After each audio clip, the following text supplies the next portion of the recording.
नमस्कार मित्रांनो, माझं नाव तेजल व्यास आहे आणि मी आयसर पुणे सायन्स ॲक्टिव्हिटी सेंटरमध्ये काम करते।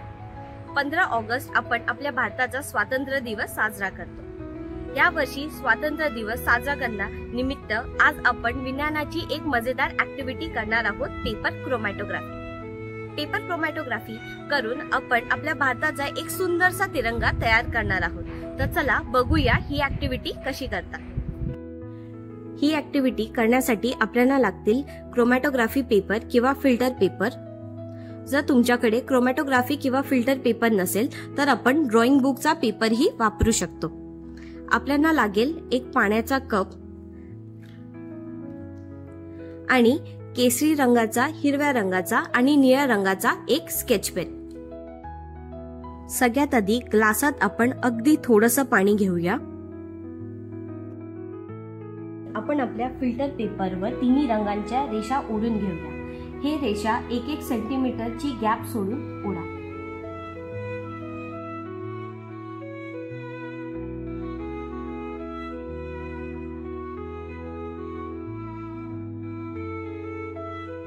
आपल्या पेपरला पेन्सिलच्या मदतीने आपण अशा प्रकारे चिपकून घेऊया। क्रोमॅटोग्राफी पेपर आता आपण पाण्याच्या कपमध्ये ठेवणार आहोत।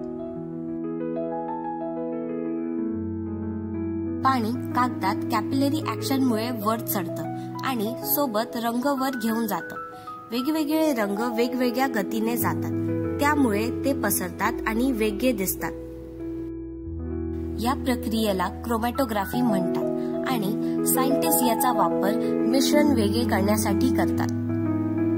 विज्ञान आपल्या आजूबाजूलाच आहे, कला असो किंवा सण, त्यातही विज्ञान दडलेलं आहे। हा प्रयोग तुम्ही तुमच्या शाळेत करून बघा आणि शेअर करा।